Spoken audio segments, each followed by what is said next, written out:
सातत्याने सन्माननीय कलेक्टर साहेब तुम्ही ऐकून घ्या. तुम्ही आम्हाला बैठकीला बोलवले आहे. आम्ही 3 वेळा सन्माननीय जिल्हाधिकारी महोदय यांच्यासमोर आपल्या उपस्थितीत बैठक झालेली आहे. नंतर ती असू द्या, पण ही समजू द्या, ही कळू द्या, ही कळू द्या ना लोकांना. या बैठकीत आपण जाऊ. ठीक आहे,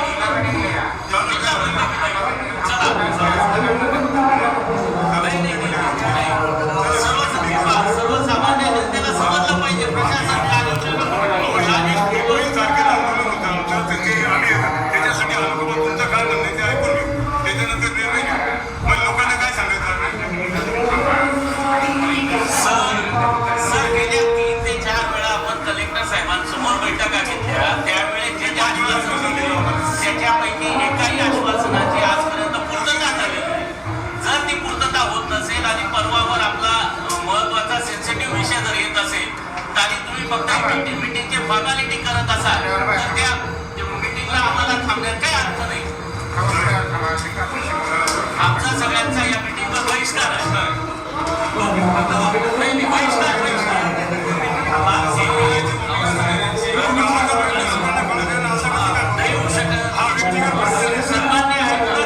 सन्मान्य कलेक्टर साहेब दबावात काम करतात, विषय मार्गी लावण्याचा प्रयत्न करतात.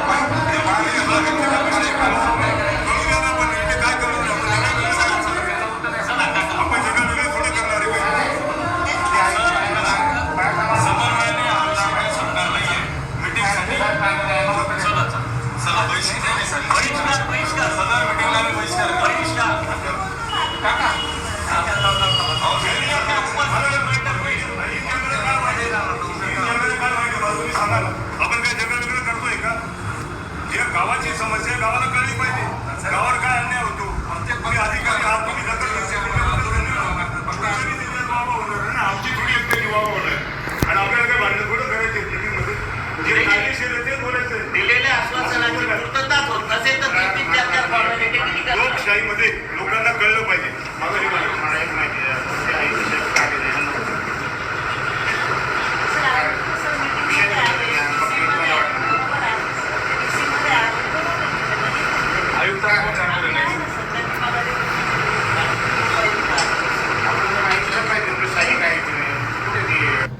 लोकशाहीमध्ये लोकांना कळलं पाहिजे.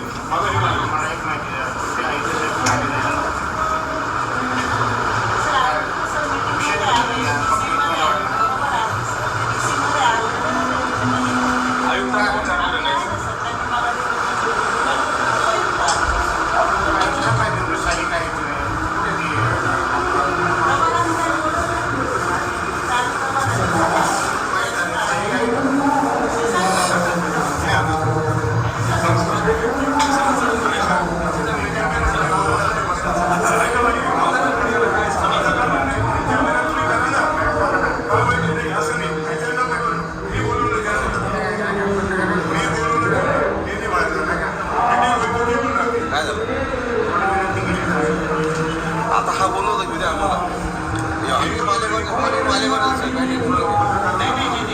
आणि सगळ्यात जास्त बातम्या आम्ही केलेल्या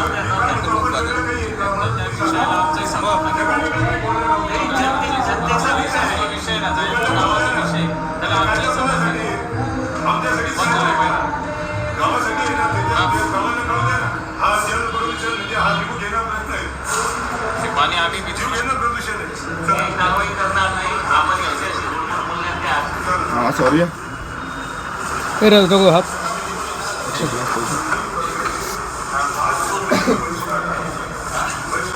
शहर मालेगावचा जिव्हाळ्याचा विषय म्हणजे जलप्रदूषण. जीवघेणे प्रदूषण गेल्या 20 वर्षापासून मोसम नदीमध्ये होत आहे. मागच्या वर्षी अनोखं आंदोलन झालं, त्याची लक्षवेधी विधानसभेत झाली. विधानसभेत लक्षवेधी होऊन सुद्धा कुठल्याही प्रकारची कारवाई मनपा प्रशासनाने अद्यापपर्यंत म्हणजे उपाययोजना कुठलीही केलेली नाही. त्याच्यासाठी 95 दिवस अगोदर महापालिका प्रशासन आणि अप्पर जिल्हाधिकारी प्रशासनाला सूचित केलं का अजून 3 महिने बाकी आहेत. त्या 3 महिन्याच्या अगोदर तुम्ही उपाययोजना करा. कारण की 18/6/2025 रोजी जिल्हाधिकाऱ्यांनी आदेश पारित केले होते तर रक्त मिश्रित पाणी मोसम नदीमध्ये दिसलं नाही पाहिजे. जे प्रदूषण आहे ते थांबलं पाहिजे. त्याच्यावरती महापालिकेने तात्काळ उपाययोजना करावी. तसेच या मालेगाव शहरामध्ये अनेक ठिकाणी सायजिंग आहेत, त्याचं प्रदूषण आज होतं आहे आणि त्याचं जे पाणी आहे केमिकलयुक्त पाणी, उदाहरणार्थ दसरा मैदानावर जी सायजिंग आहे, मला वाटतं शालीमार सायजिंग, त्याचा इतका ओळ आहे पाण्याचा जबरदस्त का ते गिरणामध्ये जाऊन मिळतं. तिकडे पवारवाडी भागामध्ये बी तीच समस्या, त्याण्यामध्ये बी तीच समस्या. आता मला असं वाटतं का 10 दिवसापूर्वी लोकमत पेपरने बातमी प्रसिद्धी केली, तेव्हा तर काही आमचं आंदोलन नव्हतं. पत्रकार लोक जर त्याला वाचा फोडत आहे, मग पत्रकारांना जर आम्ही या ठिकाणी बोलवलं तर जिल्हाधिकाऱ्यांना वांग वाटण्याची काही गरज नव्हती. गावाची समस्या आहे आणि लोकशाहीमध्ये तो अधिकार आहे पत्रकारांचा, आमचाही अधिकार आहे का आम्ही काय करतोय लोकांसाठी. हा काही व्यक्तिगत रामदास गोडसेचा प्रश्न नाही किंवा समितीचा प्रश्न नाही किंवा निखिल पवारचा नाही किंवा वगैरे वगैरे कोणाचाच नाही. हा प्रश्न पुऱ्या शहराचा आहे. तो प्रश्न आज मांडवण्यासाठी जिल्हाधिकारीकडे मिटिंग होती नाशिकला 10 दिवसापूर्वी. ती मिटिंग रद्द झाली. त्याच्यानंतर दुसरी मिटिंग होती, ती मिटिंग रद्द झाली. आज इथे सन्माननीय अप्पर जिल्हाधिकारी साहेबांनी मिटिंग आयोजित केली होती. दुपारी मी त्यांना सांगितलं का बुवा आम्ही इन कॅमेरा मिटिंग घेऊ तरच आम्ही येऊ. त्यांनी कबूल केलं, ठीक आहे, फक्त शूटिंग घ्यायला म्हटलं नाही, इन कॅमेरा मिटिंग होईल तर मिटिंग होईल, तर मिटिंग होणार नाही. म्हणून आज एवढे पत्रकार माझ्या बोलवण्यावरती आले कारण गावाची समस्या आहे आणि गावासाठी ते आले. व्यक्तिपूजा नाही, मी काही कुठल्या राजकीय पक्षाचा लिडर नाही म्हणून तुम्ही आलात. तर आज आम्ही या मिटिंगवरती बहिष्कार टाकून जात आहे कारण की ते म्हणतात की इन कॅमेरा मिटिंग होणार नाही. इन कॅमेरा जर होणार नाही तर आम्हालाही मान्य नाही.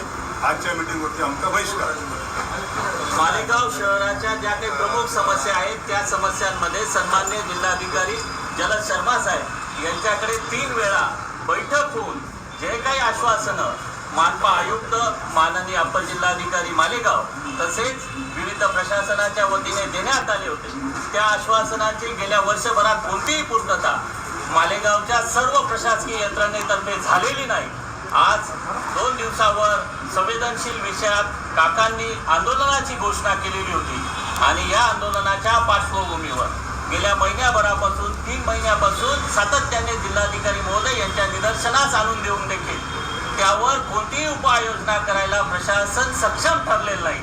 आणि आज कुठेतरी परवा 21 तारखेपासून आंदोलन सुरू होत आहे आणि या आंदोलनाची धार कमी करण्यासाठी प्रशासनाचा निष्काळजीपणा, प्रशासन करत असलेली चाल ढकल आणि शहरातलं प्रदूषण याचे वाभाडे कुठेतरी मीडियात निघू नये यासाठी आजच्या बैठकीत सर्व पत्रकार बांधवांना बाहेर निघून जा असं सन्माननीय अप्पर जिल्हाधिकारी केकान साहेब यांनी सांगितलं. त्याचा आम्ही सर्व सामाजिक संघटनांच्या वतीने तीव्र शब्दात निषेध करतो.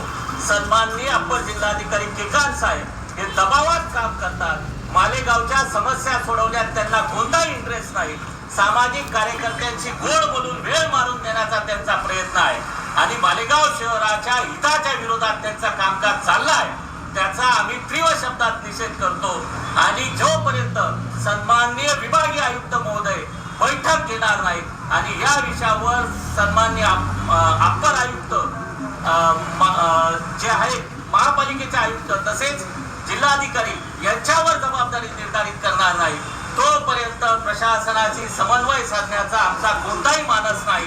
येणाऱ्या काळात यापुढे विभागीय आयुक्त महोदयांसमोर मालेगावच्या प्रशासनाच्या निष्काळजी भूमिका, मालेगावच्या प्रशासनाने वेळोवेळी जिल्हाधिकारी महोदयांसमोर मान्य केलेल्या ज्या काही आश्वासनांची पूर्तता ती केली नाही याची संपूर्ण विस्तृत माहिती जिल्हाधिकारी महोदय आणि विभागीय आयुक्त महोदय यांच्यासमोर मांडली जाईल आणि प्रशासन कारवाई करत नाही याच्या निषेधार्थ येत्या 2 दिवसानंतर आम्ही सर्व सामाजिक संघटनांच्या वतीने पुन्हा अप्पर जिल्हाधिकारी महोदय यांच्या निषेधार्थ आंदोलन करणार आहोत. याची नोंद मालेगावच्या जनतेने घ्यावी असं आपल्या माध्यमातून आम्ही आवाहन करत आहोत.